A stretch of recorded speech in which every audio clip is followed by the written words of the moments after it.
En el primer ejemplo se explicó cómo poder hacer un circuito sencillo con dos pulsadores. Uno que se llama C por 3 y otro que se llama reset. Dos entradas y una salida que es una luz. La luz se encendía un tiempo, se apagaba otro tiempo, se encendía, se apagaba, se encendía, se apagaba 3 veces. Ese circuito sencillo sigue una metodología exactamente igual al que podemos aplicar en este caso. Aunque tenga muchas más líneas de programación, se va a hacer de la siguiente manera. Algunas recomendaciones que se deben seguir aquí por lo menos es dejar por lo menos un solo contacto, que es el que activa los temporizadores. En este caso K3 activa el temporizador 1, en este caso K8 activa el temporizador 2, y por lo menos una sola condición que sea la que incremente el contador. En este caso K20 es el relé que incrementa el contador.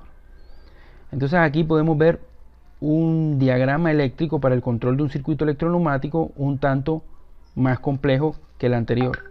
Sin embargo, podemos aplicar exactamente la misma metodología.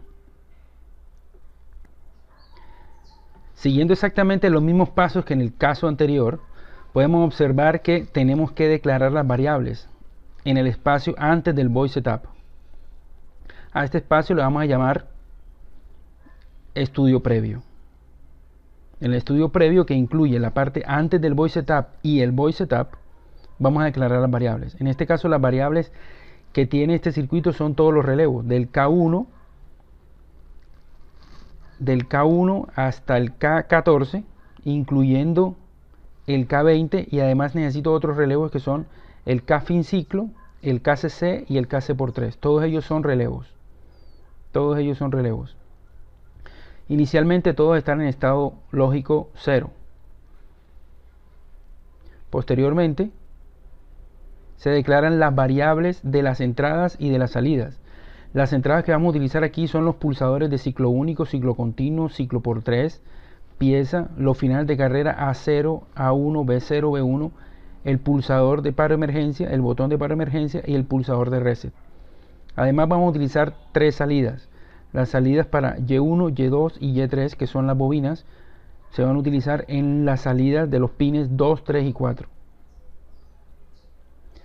Como vamos a utilizar dos temporizaciones, temporización 1 y temporización 2, entonces debemos definir básicamente las variables para estos temporizadores. Estas variables son exactamente iguales sin importar cuántos temporizadores sean. Si es el temporizador 1, todas las variables tendrán el número 1. Aquí tendríamos T1, tiempo 1, activado 1, inicio 1, final 1, actual 1. Estas son las variables que se utilizarán prácticamente en la subrutina de temporización. Recordemos que en este caso no vamos a utilizar para nada el comando delay.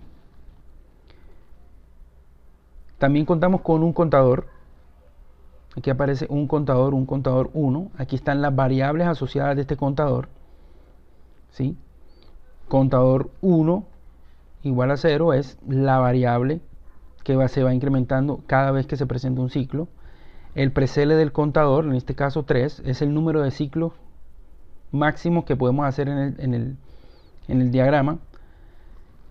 Y, importante, estado previo de K20, siempre conseguir una variable, una memoria que represente el estado previo de la variable que está incrementando el contador. En este caso, el K20 es el relevo que está incrementando.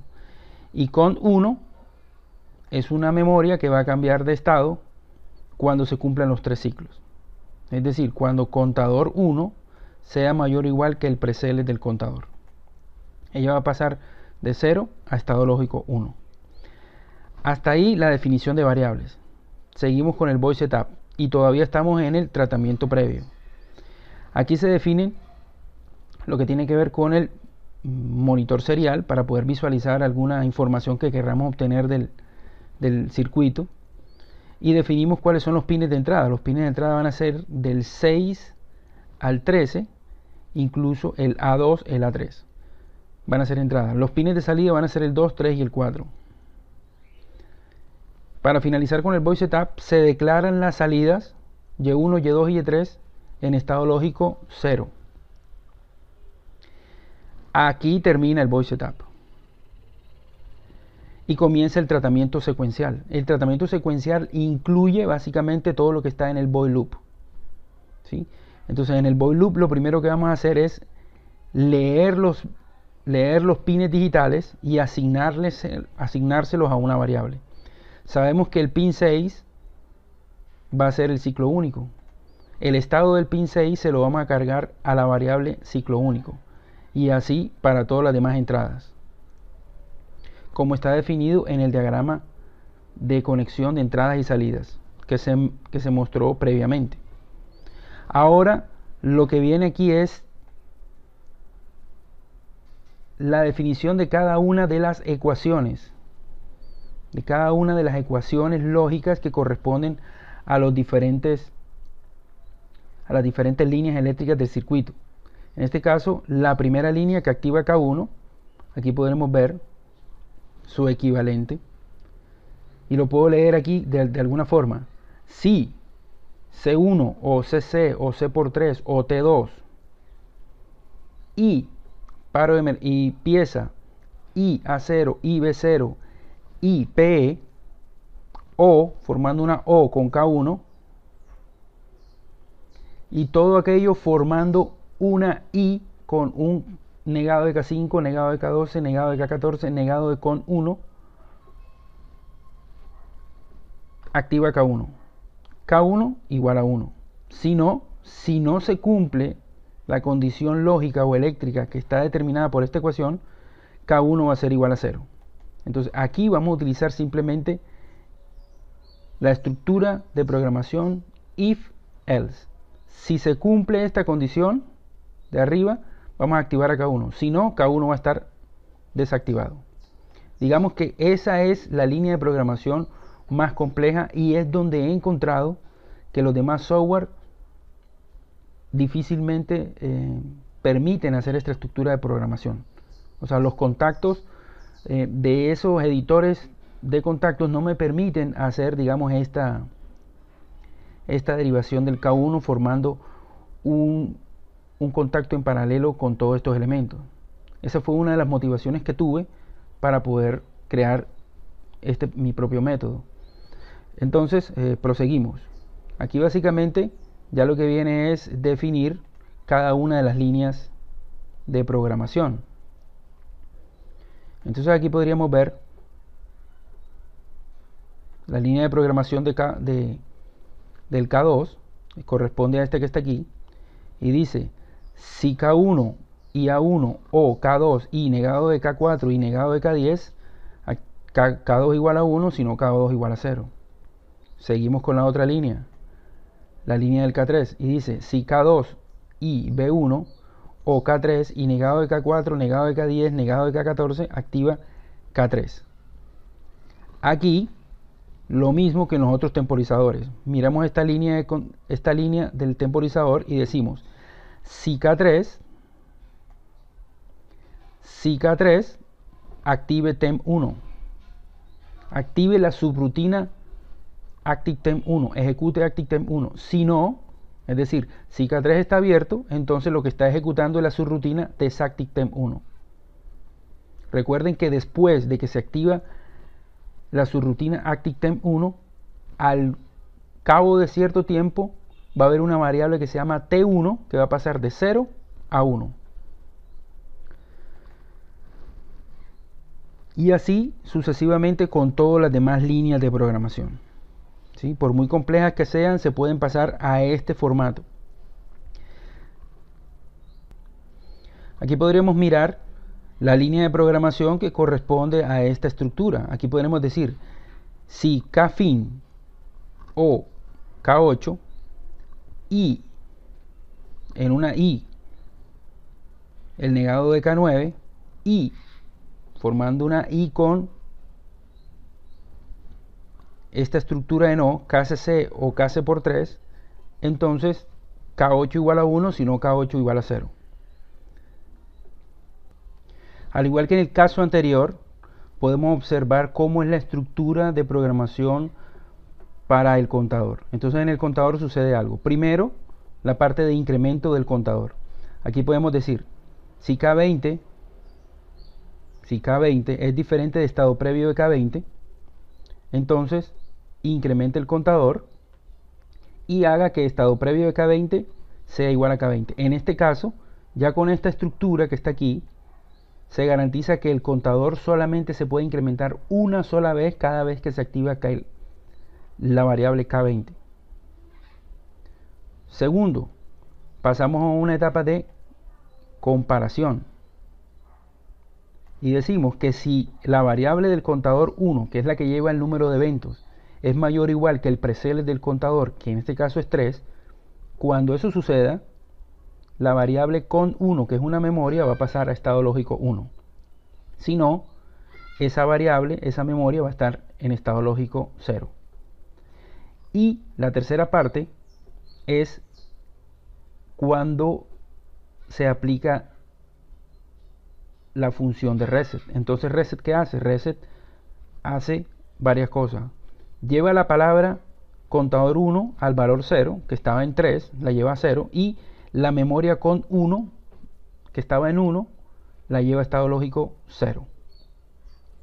Recuerden que todos estos indicadores de serial print, contador y serial print número de ciclo es para indicar en el monitor serial cuál es el número de eventos que lleva. Simplemente es para visualización y monitorización.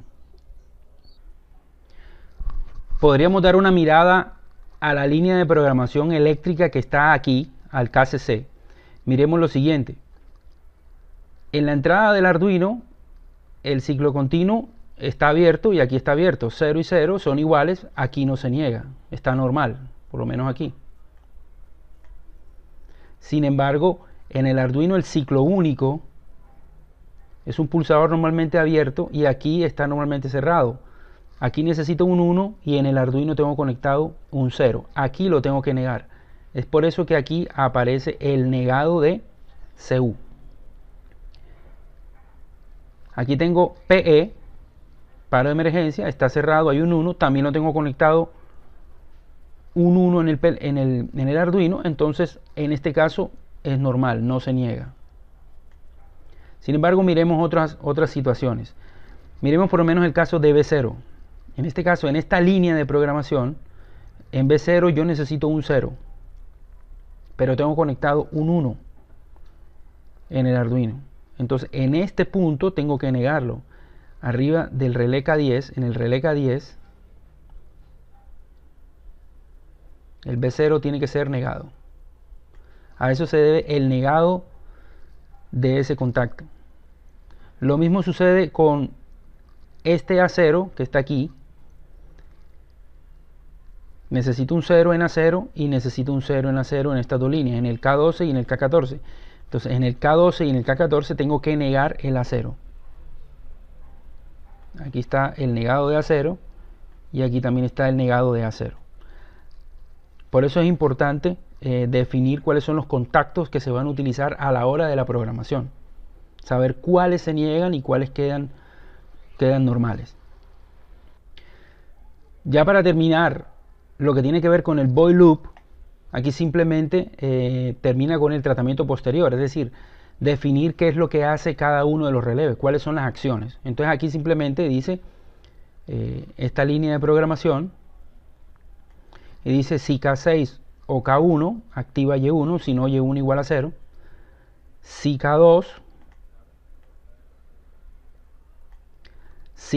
activa Y3, si no Y3 igual a 0. Aquí podríamos observar si K5 o K7 o K12 o K14 activa Y2, si no Y2 igual a 0. Le pongo aquí un delay de 200 como para que me dé un poco de tiempo para visualizar las variables en el monitor serial, pero realmente no es necesario. Podríamos eliminarlo. En esta parte que viene aquí, cuando ya termina el void loop, hacemos exactamente lo mismo que antes. Definimos entonces las subrutinas de temporización. Entonces, cuando